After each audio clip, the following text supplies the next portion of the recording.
Blacklist langsung mengeksekusinya dengan instan dan drafting phase. Akan kita mulai sesaat lagi. Sehingga drafting game ketiga ini sangat penting dengan apapun persiapan mereka. Pasca sudah ada 2 game yang menjadi referensi dari Coach Erpang atau bahkan Master The Basic. First pick, second pick sangat berpengaruh banget pastinya untuk mereka. Dan kalau ngomongin first pick, Blacklist yang udah 2 kali first pick, apakah sudah mulai terbaca kalinya, B? Atau jangan-jangan. Nah itu dia, first pick Tukeran. untuk Geek Farm. Geek Farm juga nggak mau melewatkan bagaimana first pick untuk mereka dan Lilia yang terlepaskan akan langsung diamankan. Yes, kembali dengan adanya menutup hero Valentina dan bahkan dengan ada Matilda adalah sebuah tamparan dari game yang kedua. Wah, Akainya duluan ternyata bukan Baxia, bukan Fredrin. Akai yang menjadi pilihan Blacklist. Karena sekarang mungkin mereka akan melepaskan Baxia untuk beradu retribution Kalau kembali kayak lagi. gini, kayaknya Nael nggak bakal mengamankan hero-nya duluan deh. Ya. Martis mungkin. Iya kan? Kalau mau sekarang Martis. Kalau mau sekarang Martis, karena Baxia atau bahkan Fredrin, masih mau Baxia ternyata. Peter berarti ya. Dia pengen kuatin Peter Karena farmingnya nih. mungkin sekarang dia anggap kalau misalnya sisi seberang akan ada one-one. Oke, Dia akan main seperti tadi lagi. bisa. Tapi kondisinya sekarang dia punya Lilia. Tidaknya di dalam natural objective fight nanti, mereka akan punya power yang cukup besar. Tadi di game kedua, mereka benar-benar diacak-acak banget. Wow, tapi kayaknya mereka juga mau cari referensi kalau misalkan mereka melakukan ban terhadap Matilda dan juga Valentina. Karena Guinevere masih menjadi salah satu band nih yang tadi diamankan oleh Geek Farm di second pick mereka.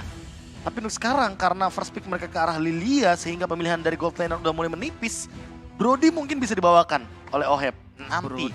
Karena kalau sekarang kemungkinan besar mereka harus memperhatikan bagaimana kehadiran dari Terisla-nya juga. Dan itu dia, Rafaela yang tadi sempat kita perbincangkan. Karena kayaknya Angela nggak begitu efisien di tangan dari Rene J. Rafaela mungkin jadi opsi yang lumayan oke. Dengan team fight kembali ya, masih dengan team fight kembali. Dan mereka posisi kali ini dalam kondisi yang cukup equal untuk 3 pick dari kedua belah pihak. Boleh sedikit kilas balik nggak sih ke MPLI? Geek Farm pernah berhadapan sama metanya sendiri ketika berhadapan sama Homeboys. Yes. Dan di sana mereka kesulitan untuk berhadapan dengan meta mereka sendiri. Tapi sekarang 3 pick yang diamankan Blacklist, itu kayak 3 pick power yang sering dibawakan Nael, Baloyski, dan Aboy. Iya ya, first pick Faramis biasanya malah kan kalau di Geek Farm. Tapi balik lagi si Rafaela di pick ketiga. Ini memang udah mulai terbaca sih mungkin dari gameplaynya tadi. Geek Fam, ketika kena kiting, itu langsung acak-acakan, Be. Langsung kesirep. Iya, kayak Kelas kelihatan sama lah. aku tuh kesirep langsung mereka. Luke lompat nih setelah dia Brave Factor tadi, terus kayak udah mulai kiting, udah hancur semuanya. Langsung dibalikin langsung sama Blacklist. Dan itu yang mungkin yang dicari lagi nih di game yang ketiga. Dan mungkin kalau mereka cari untuk game ketiga, Kiting kali ini memang akan cukup masif juga karena mereka punya healing, apalagi mereka punya support. Cuma mungkin tidak akan selama tadi, tidak akan selama tadi untuk bermain Kitingnya atau tidak se-ekstrim tadi manuvernya. Justru Tapi kalau kalau- lihat Rafanya ini cuma buat ngelawan Lilia banget nih. Iya, karena kan nanti slow effect. Ditambah dengan lapu-lapu yang di-ban, targeting ke arah Luke juga. Dihabisin hero Luke-nya. Tapi kalau kita berkaca dari slow effect, sebenarnya slow effect pun kalau slow effect-nya pelan-pelan ya, chain slow effect itu nggak masalah sebenarnya. Kalau seandainya kita ambil gambaran Luke bener-bener ambil Gluck di sini, jadi ada 2 hero slow effect, ini bisa saling ganti-gantian nih untuk memberikan slow effect tersebut sehingga Rafaelanya nggak bakal efisien. Oke, ini bisa saja menuju ke arah Terisla. Dan bahkan ini akan membuat tim Blacklist International akan sangat maksimal kalau misalnya dia pakai Terisla. Terlalu banyak sisi. Dan ternyata menutup ke arah Pakito. Sebenarnya dipancing sih kayaknya. Sengaja kayak Teris lagi pakai gitu kan, kayak udah siap nih lawannya. Apakah ke arah Yuzong ini bakal lebih efektif, Be? Atau jangan-jangan mereka bener-bener amanin hero untuk Edwardnya last pick. Biar nanti tiba-tiba ada element of surprise. Edwardnya bawa Benedetta ternyata buat Wah, di lane jauh. landingnya kacau sih Itu kalau mau lumayan. Bennett. Iya, karena ya lawannya match-up-nya Cloud gitu loh. Jadi ternyata masih dengan Khaled. hero team fight. Ini yang sedikit aku pertanyakan juga nih, Edward yang dulu kita kenal dengan hero-hero lane jauh, sekarang lebih berfokus sama hero-hero team fight besarnya. Khalid diamankan. Merupakan deny pick juga untuk Luke. Oke, Khalid. Menarik sih Khalid. Kemarin Luke sempat ada momen ya dengan split push Khalidnya. Ya. Itu yang bisa memenangkan satu game ketika dia di upper bracket. Namun ya, dengan Khalid yang di deny pick nih match up-nya. Lu, maybe? Lu Teris sih mendingan team fight aja sekalian ya. Atau Arlot. Arlot juga masih open di sini. Kalau ngomongin dari pick terakhir yang belum terlihat dari sisi Blacklist, Ini kayaknya jawaban terhadap Teris oke sih. Minotaur Arlot combo sisi yang tentunya sangat kuat sekali. Tapi ingat Oheb masih punya satu hero yang early game banget dan kuat banget. Salah satunya adalah Harit. Harit bisa dibawakan di sini. Harit Dan Purify. lumayan bisa mengganggu untuk Lily atau bahkan Cloud-nya itu sendiri. Karena nggak ada stopper yang pasti untuk Harit, apalagi dengan adanya pasif terbaru dari Harit yang nantinya akan memiliki Spellven sendiri tentunya. Dia bakal lebih susah lagi untuk di take down. Tapi kalau mau physical damage, One masih ada juga sebenarnya. Walaupun kalau ngomongin One ya kejadiannya Sulit bakal juga. kayak tadi. Iya, ini sulit banget gak sih One-nya? Ya, Dia Brody paling aman sih. Bisa dikait sama Lilia, bisa dikait sama Mino kalau dia One. Cuman ya Brody paling safe, gue setuju. Brody atau kalau mau sekalian di retail. Kari ternyata. Wow. Dia ingin menumbangkan Baxianya di late game dengan menggunakan Golden Staff. Dia mau numbangin Baloyski sebelum dia beranjak mendekatinya. Iya, Minon Fury yang bisa di-cancel juga tentunya dalam keadaan all in damage-nya kalau cukup ya. Kalau nggak cukup itu dibalikinnya bakal instan banget karena kita tahu sendiri Minotaur punya motivation roar ketika dalam keadaan dia rage itu bakal melakukan heal up dalam waktu 2 detik. Semua damage yang masuk pun akan di-convert menjadi heal. Dan dia kan ngarepin dari Akai berarti kan. Akai heavy spin nempel 1. Dan kalau memang dia mau ngambil 1 itu ke arah Baloy, coba dipikir 2 kali deh. Karena Talk Boots bisa sempat untuk balikin Minion Fury dan itu immune. Malah di counter setup. Tough Boots bakal jadi jawaban banget juga untuk Baxia dari Nile. Karena kita tahu ini headbutt-nya yang paling nyebelin buat Baxia. Dan sekali Baxia ke-lock, dia nggak bisa ngapa-ngapain. Dia hanya bisa mengandalkan bagaimana shield yang dia miliki. Visions paling mau nggak mau. Satu sama. Sekarang poin yang dimiliki dari kedua belah pihak. Dan ingat, kali ini mereka akan berada di posisi yang cukup mulai menegangkan. Udah melewati 2 game, tandanya tersisa beberapa game saja untuk membawa ke game selanjutnya. Tapi gue percaya sih dengan Baxianya Nile, dia punya pattern yang sangat-sangat cepat loh. Emang sih bukan yang kalau ngomongin cepat dari jungle level 15-nya cepet ya. Kalau jungle tank enggak sih. Kayak dia udah level 12 secara pas dan objektifnya nggak ada yang miss. Menurut gue itu udah pattern yang bagus banget. Iya, yang penting adalah bagaimana early objektif yang bisa diamankan oleh teman-teman dari Geek Farm. Terutama kalau kita melihat lagi dan lagi untuk XP lanernya Luke versus Edward. Kayaknya nggak bakal ada solo kill untuk XP laner sekarang. Karena hero-nya tidak begitu memungkinkan kecuali kalau Edward-nya malah yang lebih galak permainannya di early game. Melihat dia juga membawakan satu emblem Master Assassin yang sekarang udah 7% teman-teman. Udah bukan 4% atau 5% lagi. Gue masih belum berani loh Bemen Khaled pakai emblem Assassin dasarnya. Wah ini sih berani banget loh berarti dari Edward. Ketika dia ingin 1v1 menangin match up melawan Luke karena udah 2 game, 2 kali dia kalah loh di laning. Iya, lapu-lapu lagi. Lapu-lapu. Yang laningnya gitulah level 4 baru bisa perang. Tapi balik lagi nih dengan sama-sama level 4 dari kedua jungle-nya. Kontes dari objektifnya. Selama Mino 4, harusnya masih bisa dikontes nanti dari Turtle. Oke, tapi lihat di arah top lane, Marky lebih memilih untuk mengamankan terlebih dahulu ke arah gerobaknya. Karena dalam kondisi yang tidak cukup baik-baik saja, kali ini Karinya punya power di early juga untuk 1 lawan 1. Dan sedangkan Marky sampai langsung ke Warrior Boots langsung tanpa ada hambatan sama sekali. Respect juga. Udah kayak Rayman loh, dia diem doang di depan situ. Gak ngapa-ngapain. Tapi Nile pun hadir, akhirnya Turtle bakal dikontes ya harusnya oleh mereka berdua. Oke, di kontes dan juga kalau ngelihat dari posisi dari Baloyski coba untuk dapetin level 4 terlebih dahulu. Gantian freeze lane-nya di tangan dari Luke. Karena mereka ingin para pasukan dari Blacklist International akan maju terlebih dahulu ke depan sana. Sensui kayaknya agak cukup kaget ketika melihat Aboy udah standby di arah bottom lane. Tujuh karena Edward hanya punya quick stun card dan hampir saja terkena first blood. Sensui berhasil menyelamatkan posisi dari Edward dengan adanya heavy spin yang nampaknya ini menjadi sebuah jawaban untuk Nile masuk ke dalam. Masih ada Red Ram di tangan dari Yue dan Sensui kali ini masih bisa diselamatkan di posisi yang tepat. Final Slash di saat yang tepat membuat para pasukan dari Blacklist International mereka masih selamat. Lihat. Akhirnya mereka terdorong dan melakukan objektivitas terlebih dahulu. Look, udah gak ada lagi Final Slash. Tapi Purify Gaming berhasil di-combo dengan adanya Baloyski. Minon Fury kali ini dan langsung diloncatin oleh seorang Baloyski membuat Sensui terzoning out. Dan bahkan Nile menunggu momentum untuk Sensui masuk ke dalam sana. Wah ini bisa dipanis loh, levelnya menang. Ini bisa dipanis dan ini dia. Walaupun Retribution yang berhasil didapatkan, dibalikan kembali kanan karena Edward telah datang. Miscalculated dimiliki dari tim Geek Farm. Ya, Retribution dari Nile yang masih cooldown karena tadi Turtle-nya di-secure dengan Retribution dan lumayan memaksa memang. Tapi sayangnya kalkulasinya tadi sedikit kurang matang sehingga malah jadi rugi nggak sih, We? Iya, ini rugi banget dari Nile-nya juga yang dimana dia harus mengulang momentum lagi untuk cycle. Tapi untuk sekarang kalau kita melihat dari Blacklist International yang setidaknya mereka mendinai dengan point kill. Aku tidak merasa ini bakal jadi keuntungan snowballing yang besar karena Baloiski-nya masih pegang kendali untuk teamfight besar kali ini. Hanya saja jangan mengulangi momentum yang seperti tadi karena efek blundernya akan sangat luar biasa. Apalagi kalau kita melihat dari Marky yang sekarang tanpa dia penjagaan, Marky tidak memiliki Purify. Sehingga ketika dia tidak menggunakan Purify, tidak menggunakan Tough Woods juga, escape skills-nya minim. Yue? Oke, Yue one last hit masih bisa selamat di depan sana. Bahkan dia pintar dia larinya ke arah Oheb supaya teamfight yang udah tidak diunggulkan oleh Blacklist kali ini bisa di cover oleh Oheb.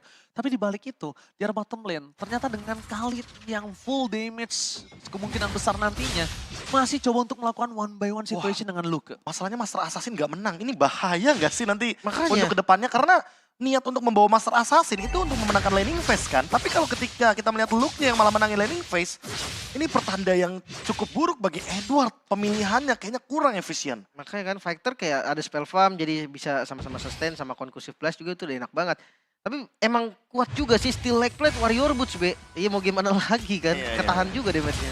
Clear minion menjadi sebuah jawaban di arah mid lane karena mereka akan berebut di arah turtle. Cuma posisinya Marky kali ini sedang tidak baik-baik saja. Kemungkinan besar dia harus melakukan clear di arah bottom lane bersama dengan ke arah Oheb. Switch telah dilakukan dan Luke di depan sana mencoba untuk menutup pergerakan dari Edward yang mau coba masuk ke dalam permainan dari tim Kifam. One by one situation kembali coba dimanfaatkan Luke karena dia sadar dia menang kali ini. Makanya dan oke, ke arah top lane Nile. Oh Nile terperangkap tapi Raging Sandstorm berhasil menyelamatkan Edward. Nile kali ini dikolongin begitu saja.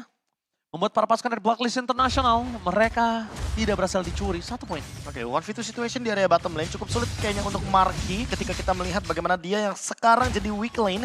Tapi nggak masalah harusnya, karena lagi dan lagi kita melihat bagaimana early rotation yang dimenangkan oleh Geek Farm dengan pertukaran objektif Sensui.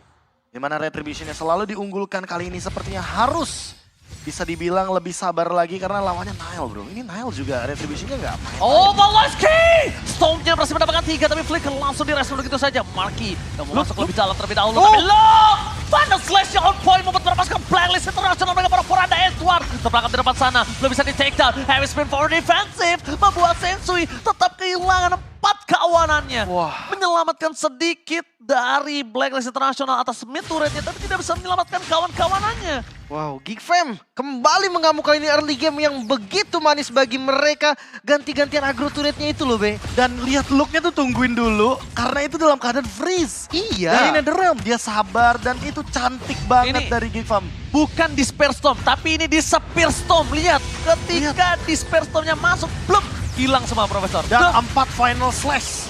Semuanya kegeser sama Luke. Displace yang dipaksa dilakukan oleh teman-teman dari Geek Farm dan agro turret ini loh. Ini mid lane loh soalnya. Iya kan? Ini bakal penting banget dan tim fight-nya sekarang one-sided milik Geek Farm. Oke, tapi dia memilih ke arah Shalbar. Renejai mempertahankan dirinya dari seorang Aboy. Holy Healing-nya masih Nyaris. mencoba menyelamatkan satu nyawa terakhir dari Blacklist. Karena kalau tadi Holy Healing-nya masih cooldown, mungkin saja Renejai akan terkubur depan sana. 2 item, Marky. DHS Golden Staff. Ya memang sih kalau Golden selama nggak tumbang, itu udah akan kaya dengan sendirinya nanti. Itu Iya. akan kerasa juga dari itemnya. Dan Turtle ditukar Tart sepertinya. Apalagi kalau kita lihat di area mid lane. Kesulitan Sensui? juga buat Sensui untuk mendekati ke area Turtle. Apalagi setelah melihat Aboy yang sudah selesai dengan item-itemnya. Dan Blade Armor di tangan dari Nile. Ini bisa menjadi jawaban juga ketika nanti dia akan engage ke arah Oheb. Oke, Baloiski mencoba agro, tapi Raging Sandstorm NetherRealm terlalu terburu-buru. Akhirnya kali ini trigger disiplinnya berhasil dipancing oleh Baloiski. Dengan darahnya, dia berhasil memancing trigger disiplin dari sosok seorang Yue. Nice bait pastinya. Tidak ada Netherrealm lagi. Midnya mungkin bisa dipaksa sedikit demi sedikit. Karena Farlane ada Cloud nih yang selalu bisa handle. Ya, dan masalah utamanya juga kalau kita lihat dari Sensui, dia kan udah punya Steel Leg Plates nih. Tapi item pertamanya adalah Radiant Armor. Dia lebih concern terhadap Aboy dengan slow effect DPS-nya. Tapi melupakan mungkin dengan Marky yang kali ini masih memegang bagaimana 1v1 dia melawan Edward yang dia udah tahu nih Edwardnya nggak menangin lane. Jadi nggak akan ada masalah kalau seandainya dia yang pegangin lane jauhnya. Selagi ada satu space yang bisa dia ciptakan untuk farming, harusnya ini bakal menjadi satu tempat untuk Geek Farm leading the gold sebelum nantinya Oheb akan lebih menggila. Apalagi udah punya Golden Staff by the way. Jangan sampai mereka terpancing. Walaupun mereka udah punya Golden Staff, jangan sampai mereka terpancing kali ini posisinya dari Blacklist. Dan untungnya, Luke tahu akan hal itu. Dikeluarin dari kandangnya, Lim. Iya, walaupun retreat tetap dipakai. Karena kondisinya memang next objektifnya juga masih lumayan lama kok. Masih 40 detikan. Dan ya balik lagi solusi dengan invasi jungle yang dilakukan oleh GeekFam. Ini susah banget, Blacklist gak nemu nih. Sejak Edwardnya belum bisa ngasih impact yang dahsyat, ya udah GeekFam akan selalu pegang tempo. Wah, SQ1 apalagi udah SQ1. dari tangan Aboy loh. Iya, ini akan menjadi salah satu solusi juga agar nantinya Holy Healing-nya tidak begitu efisien ketika terus-terusan diberikan ledakan dari pasif Angry Gloom. Oke, sakit memang damage-nya. Tapi masih ada Plexus di depan sana. Bahkan Dibalikin. Edward lihat yang dia dibalikin kembali keadaannya. Retribution menuju ke restoran Yue. Dan Raging Sandstorm sebuah jawaban untuk menyelamatkan dirinya. Dibandingkan dia harus hilang ketika neutral objektif akan muncul. Ya, space juga nggak sih buat Marky di top lane? Setelah Aboy dan Nail yang bekerja sama hanya dengan pemecahan Retribution saja memberikan slow effect tambahan. Dan memicu Edward dengan ultimate Raging Sandstorm-nya. Karena itu juga lumayan berbahaya loh ketika nanti akan ada teamfight besar. Makin damage terjadi, Sensui harus mundur ke arah belakang. Dan dia mempertahankan posisinya dengan heavy spin. Tapi dia udah nggak ada lagi posisi dari darah yang full. Dan kalau kita lihat di kilas balik dari Blacklist International, mereka masih mau memaksa teamfight karena OHEP standby. Mencoba untuk memakan Paloyski. Aboy di depan sana, ada Paloyski! Minum Fury masih mendapatkan double stun. Masih ada Nerve dikeluarkan membuat para pasukan dari tim Blacklist International. Mereka memaksa teamfight satu korban jiwa. Edward berhasil tergocek, dikolongin oleh Aboy. Dan Edward kali ini gagal untuk selamat. Karena Vanessa Lens berhasil dan blast Edward from Marquez. Kali ini berhasil menyelamatkan dirinya mundur ke arah belakang. Dan para pasukan dari Blacklist International mereka juga nggak dapetin posisi Marky. Kan motivation roar membuat Marky selamat. Nyaris banget dan sekarang para pembuff mulai dikuasai oleh GeekFam Blacklist. Semakin kebingungan The Final Slays menunjukkan OHEP, one last man standing low. Flicker with vengeance, menusuk, menancap, menghujam jantung OHEP. Gold lane sih, jadi makanya pede banget Flicker ke depan. Yes, jadi pertukaran yang cukup oke untuk kali ini. Ya, tapi kali ini dengan winning condition didapatkan oleh GeekFam, mereka coba lagi dan lagi ingin mendapatkan base turret. Tapi ingat harus pelan-pelan karena masih ada Faramis dari Yue dan itu akan menjadi malapetaka ketika timingnya tepat. Dan ingat ini adalah carry, jadi untuk urusan Lord harusnya cepat banget sih buat OHEP-nya itu sendiri. Apalagi dia udah selesai dengan Golden Staff. OHEP di depan sana langsung standby. Dia udah langsung membantu para pasukan dari tim Blacklist International untuk melakukan clear terhadap Lord. Tapi Sensui sedikit demi sedikit di-poking. Yue mencoba untuk menarik siapapun yang ada di depan sana. Tapi nampaknya Nile menabrak begitu saja. Sensui, spin masih tercancel begitu saja. Membuat Nile tumbang. Pertukaran antar para jungler. Tapi OHEP masuk lebih dalam lagi. Dan ingat OHEP gak punya flicker untuk kali ini. Marky mencari momentum. Blasting duet menuju ke Edward. Tapi nampaknya tidak berimpact cukup tinggi. Karena Raging Sandstorm belum bisa dihentikan. Wah, ini satu persatu lagi nih, kembali maju dengan satu persatu. Dan so far, Blacklist International masih bisa ngedefense tanpa kehilangan base turret sama sekali. Iya, mereka malah mendapatkan 2 poin kill dan ini menjadi poin positif bagi Blacklist. Namun, GeekFam makin lebih leading juga dengan Wind of Nature dari Marky. Gak bakal bisa di solo kill juga ketika nanti dia 1v1 melawan Edward di lane jauh. Tapi kalau kita lihat juga sedikit bagaimana pemilihan dari Black Eye Shield. Sepertinya Nile ingin memberikan attack speed slow reduction di sana. Agar nantinya serangan dari OHEP tidak begitu maksimal dengan menggunakan Dominance Ice. Jadi bukan stacking up dari life bane yang dicari. Tapi attack speed reduction-nya yang akan ditimbulkan menuju ke arah carry. Emang serba salah sih kalau lawan carry. Walaupun jungle memang gak enak pakai Domi. Itu gua bisa akuin jungle tank kurang enak main Domi. Iya, gak ada penambah darah. Iya, kurang banget defense-nya kayak gak terlalu keras juga. Ya, tapi karena dibutuhkan, ya ini dia kebutuhan tim. Yang lebih penting daripada sekedar template item untuk dari para jungler tank. Dan ingat Edward belum terdeteksi posisinya. Dan bahkan di depan sana Nile menggunakan Retribution dan gagal untuk mendapatkan Orange Buff. Ada vision juga sih tadi. Dan tempo kembali diturunkan walaupun gold masih dipegang oleh GeekFam. Next Lord ada di bagian bawah. Luke yang bisa pegang far lane-nya, harusnya Geek yang bisa pegang kendali lagi di next Lord-nya.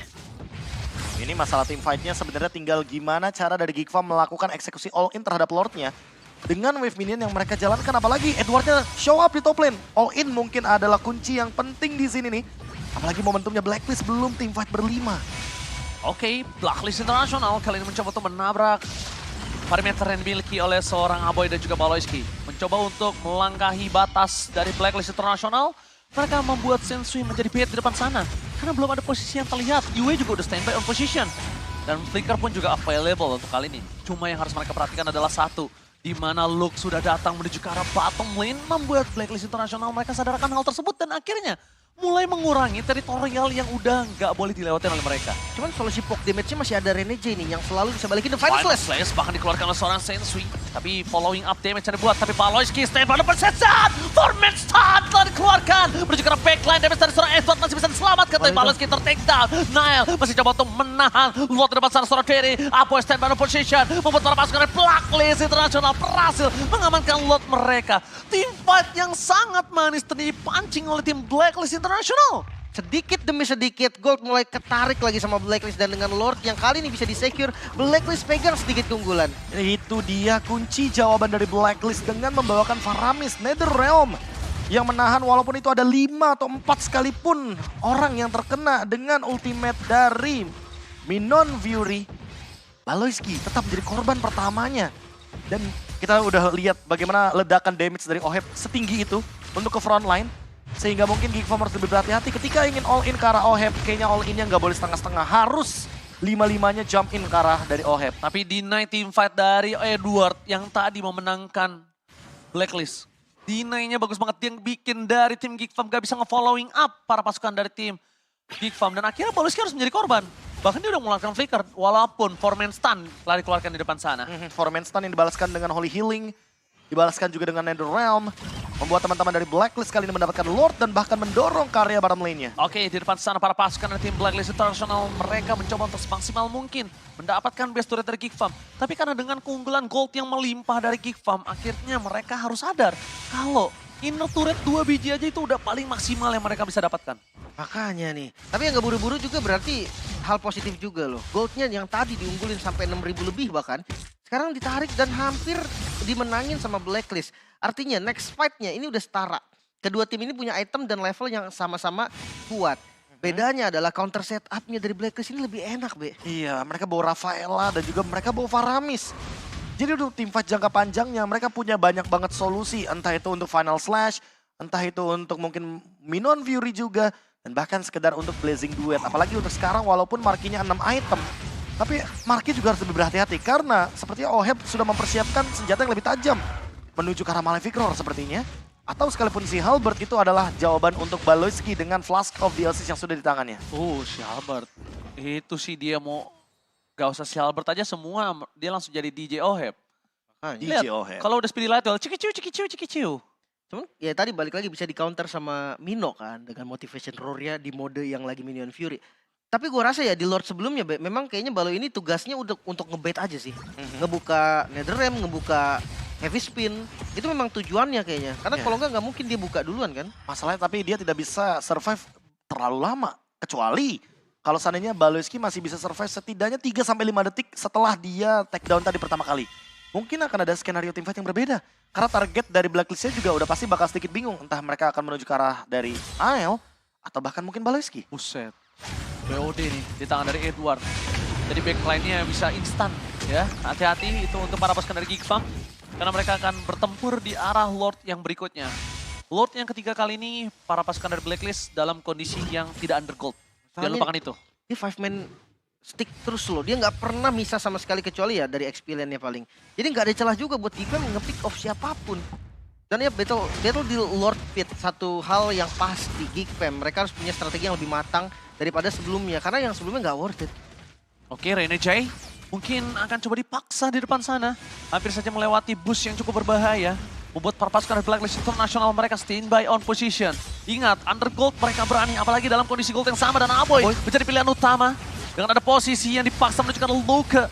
Final Slash-nya Luka harus disiapkan untuk menuju ke arah Netherrealm. Tapi kali ini lihat di depan sana. Berhasil mendapatkan double stun. Follow-nya tidak berhasil. Edward dengan flicker berhasil memporak-porandakan backline dari Geek Farm. Mereka kehilangan Baloyski bersama dengan Aboy dan 3 orang healer. Ini bencana. Blacklist International berhasil mendapatkan Lord 4 healer tersisa Marki seorang diri. One last man standing. Wow, Geek Farm kehilangan kendali kali ini dan langsung mungkin strategi straight push yang bisa dijalankan oleh Blacklist bisa direalisasikan dengan baik. Lihat di arah bottom lane, best turret ini menjadi sebuah jawaban utama dari Oheb. Menahan damage semua yang diberikan oleh seorang Marky. Dan bahkan fokus ke arah pace-nya. Blacklist International berhasil mendapatkan game yang kedua. Membuat Geek Farm kali ini bergetar. Wow, membalikan keadaan sekarang Blacklist Dengan keunggulan 2 poin mereka tampil begitu brilian counter setup yang belum bisa diselesaikan oleh teman-teman dari Geek Fam ini yang harus cepat-cepat dibenerin.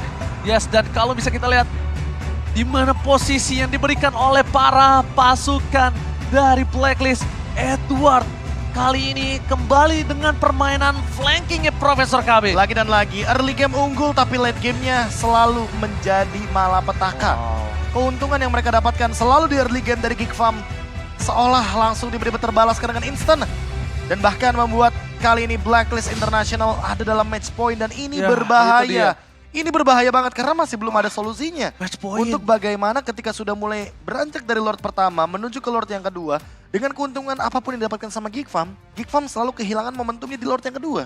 Makanya, ini band Akai nggak sih B sekalian B? Ini kayaknya Akainya sumber masalah nih. Ya aku sih lebih penasaran kenapa tadi tidak langsung menuju ke arah Martis yang sempat kita perbincangkan. Iya kan? Karena lagi-lagi untuk eksekusi setidaknya ada Martis juga. Jadi nggak cuma Marky yang carry the game, tapi Nile-nya juga bisa menimbulkan damage yang cukup. Early lagi. Early lagi. Snowball early mid masih bisa pegang. Bayangin kalau tadi Immune. early-nya juga mungkin bisa dipegang lagi sama seperti Arlott-nya dengan Final Slash yang bisa connecting juga dengan Martis. Dan- Karena dua-duanya menimbulkan efek sisi. Gue ngeliat sempat tadi berapa kali Luke ini membuang Final Slash-nya ketika belum ada Netherrealm. Itu adalah sebuah genderang perang untuk Yue. Iya, Gak ada iya. Final Slash, kita nggak bisa ditutup dan kita walaupun stick together berlima nempel is okay, no problem. Iya kan? Mungkin karena memang tadi Baloi belum berhasil untuk nge-ban Netherrealm kan. Jadi mau nggak mau dikasih Final Slash juga. Tapi itu dia yang terjadi dari game yang ketiga 2-1 sekarang Blacklist Match yang lagi point. unggul. Dan untuk MVP kita jatuh kepada siapa? Masih sama nggak sih Rene J? Oh, Sensui. Sensui. Sensui. Harusnya Sensui. Ternyata menuju ke arah Sensui dengan menggunakan Akai-nya karena kendali atas team fight yang 2 kali dipegang dari Lord-nya, Lord kedua dan Lord yang ketiga. Lord yang sudah enhance tentunya menambah lagi power spike bagi Sensui dengan Retribution-nya. Dan sekali lagi, Nile seolah harus bertekuk lutut di depan Sensui ketika beradu Retribution. Battle of Retribution yang sangat menarik sekali di area Lord. Dan ini dia missing puzzle-nya yang masih belum ketemu nih. Oke, kita berbicara 10 menit pertama. Geek 2 game unggul loh. Tapi entah kenapa menuju ke game 12 menit, menuju ke game 15 menit. Lagi dan lagi Geek Fam harus melepaskan bagaimana kendali team fight yang sudah mereka unggulkan. Pick off yang sudah dari awal mereka jalankan dilepaskan begitu saja. Dan membuat ini game dari Blacklist lebih berjalan ketika melakukan grouping team fight. Iya kan? Item pertama Radian loh tadi Iya. dari Akai. Ya kayak seolah Geek Fam ini mau melakukan team fight 5 lawan 5, mau adu otot sama Blacklist. Padahal hero-nya tidak memadai untuk adu otot sebenarnya Lim. Iya kan? Tadi kayaknya kalau ngomongin strategi ya 3-2 juga bakal lebih bagus kayaknya kasusnya B. Nih ya. Bawa Claude bareng sama satu stun gitu Nile, Baloi lah paling enggak yang bisa ngambil landing jauhnya. Tapi dia untuk highlightnya yang kelihatan banget memang ya, awalnya dominasi banget loh ini. Dominasi banget. Final Slash kemenangan yang ada di early game ternyata tidak menimbulkan hasil yang cukup positif ketika kita berbicara bagaimana mid game. Dan bahkan ketika kita melihat adanya gerakan dari Edward yang selalu tertangkap, itu sebenarnya udah jadi celah nggak sih dari early game yang kita bilang pick off-nya tuh jalan gitu loh. Tapi ternyata ketika Edwardnya dibiarkan bebas, Edwardnya sempat untuk menciptakan momentum, menzoning out lini belakang Aboy bahkan termasuk dengan Marky. Apalagi mungkin Aboy kali ya yang terkejut dengan damage dari skimiternya Khalid. Yang dimana ketika langsung jump in ke belakang, jangankan untuk Black Shoes, dia untuk flicker pun kayaknya nggak sempat tadi barusan. Dan membuat hal tersebut jadi hal yang cukup negatif bagi teman-teman dari Geek Fam ketika berada di tim fight besar. Lord yang kedua diambil, Lord yang ketiga juga gagal untuk dieksekusi oleh Nile. Yang dimana Nile-nya mencoba untuk berputar, memicu Sensui dengan menggunakan heavy spin. Tapi ternyata Retribution-nya masih terlalu cepat dan masih kalah timing oleh Sensui. Pinternya Lord Dance Blacklist adalah mereka tidak mukulin Lord-nya. Mereka incar hero-nya sehingga itu yang lagi-lagi menjadi kunci jawaban bagi Blacklist International. Mereka nggak pernah menutup Lord-nya dengan instan, mereka tutup hero-nya dulu.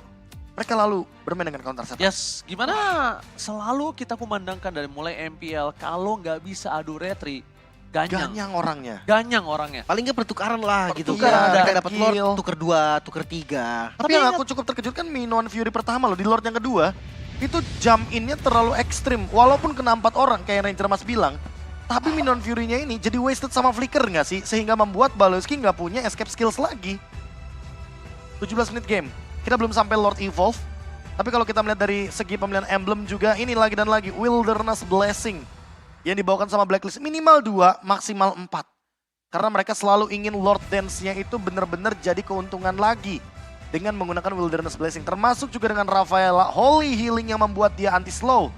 Dan seolah membuat Aboy jadi percuma di game kali ini ketika membawakan Lilia. Wow, ini bahaya juga sih. Dengan Radiant First Item udah kelihatan ya. Memang dari Sensu ini juga mau nahan damage Lilia ketika adu poke-nya. Dan ada Rafaela ini loh. Makanya kayak counter setup dari Blacklist terlalu sempurna menurut gua. Ada Khalid juga yang bisa ngeflank di bagian belakang. Dan lihat dari item-itemnya ini udah terstruktur, Be. Iya, ini udah item yang benar-benar untuk team fight banget sih. Apalagi kalau kita lihat dari pemilihan item pertamanya Yue aja, dia Necklace of Durance. Dia mau menjawab heal up dari Motivation Roar. Sehingga Flask of Theosis juga nggak begitu efisien, heal dari Nile juga ke deny. Ini kayak terlalu banyak jawaban atas heal-heal yang diamankan oleh Geek Farm sih harusnya. Oke, dan bahkan kalau ngomongin soal frontline ya, teman-teman dari Geek Fam juga mengandalkan Nile sama mengandalkan Luke nggak cukup. Baloy-nya memang bikin item defense, cuman ya Baloy kan momentum, sekali yang maju kayak tadi Minion Fury udah beres, nggak kuat nahan juga. Dan ini yang aku sempat mention juga nih Lim. Aku sempat lihat ya perubahan knockout stage dari AP Brand sama Blacklist International. Kalau kita lihat dari grafik, Blacklist tuh kayak dari pelan turun tapi tiba-tiba naik. AP Brand dari naik dia keturun. Ini beda banget. Sehingga membuat Blacklist itu lebih menyeramkan di knockout stage kali ini dibandingkan dengan babak group stage. Memang sih kelihatan ya, Sensui yang di game pertama kayak nggak ngapa-ngapain, tapi di game 2-3 dia yang langsung pegang momentumnya loh ini. Dia pegang kendali sih. Lihat damage dari The Carry dan Rich Guy aja dipegang sama teman-teman dari Geek Farm, bro. Ini game comeback dari Blacklist makanya. 2 kali. 2 kali. Iya, gue setuju 2 kali. Dan masalahnya comebacknya selalu di Lord yang kedua. Ini udah menjadi sinyal harusnya buat Geek Farm bahwa mereka harus bermain lebih hati-hati ketika beranjak ke Lord yang kedua. Apalagi setelah melihat bagaimana permainan dari Blacklist dengan Lord Dance-nya. Yang aku harus bilang, ini statement yang mungkin cukup berbahaya yang aku lagi dan lagi ungkapkan. Lord Dance dari Blacklist itu bahkan lebih kuat daripada AP Brand. Dan ini yang bisa kita lihat teman-teman. Bagaimana Blacklist dengan kiting play-nya, dengan counter setup-nya. M3 World Champs. Karena memang mungkin tipikal kiting yang Blacklist ini udah mendarah daging gak sih sama timnya? Iya. Dari dulu loh. Dari dulu Blacklist ini kalau main selalu kiting dan kelihatan banget memang dengan hero-hero support seperti Rafaela sekarang yang udah di setup langsung ngelawan Lilia yang di first pick memang sama Geek. Udah cocok banget gak sih jatuhnya? Gameplaynya juga connecting, pemilihan hero-nya juga pemilihan hero late game kayak Kari. Makanya dari awal Blacklist emang udah ada tujuan kalau mereka tuh mau nahan gamenya sampai dengan momen-momen late game. Mereka ingin bermain di area high ground. Dan Blacklist tahu kalau Geek Farm akan nyamperin mereka. Geek Farm tuh bakal datang ke mereka ketika Lordnya juga bakal hadir dari kubu Geek Farm. Wah, setuju banget sih. Bahkan ini menarik ya, dari status semuanya memang rata-rata masih dipegang sama Geek tadi. Kalau total heal ya jelas lah, karena memang dari healernya kan support. Rafaela ini memang akan lebih tinggi juga. Cuman bukan memang dari healnya sih, jujur ini dari larinya yang benar-benar maksimal dari Ya, Renny movement J. speed tambahan anti slow juga kan. Itu dia. Anti slownya nggak cuma untuk ini loh, nggak cuma untuk energy shockwave loh, tapi untuk Art of Thievery juga. Benar. Apalagi ada Nile kan, Nile juga Tortoise Poisonnya juga pasti bakal ke deny. Begitu juga dengan Baloyski dengan Storm-nya. Yang dimana kali ini kita bisa melihat kalau Blacklist International lagi dan lagi harus kita sedikit respect. Oke, match point. Oh.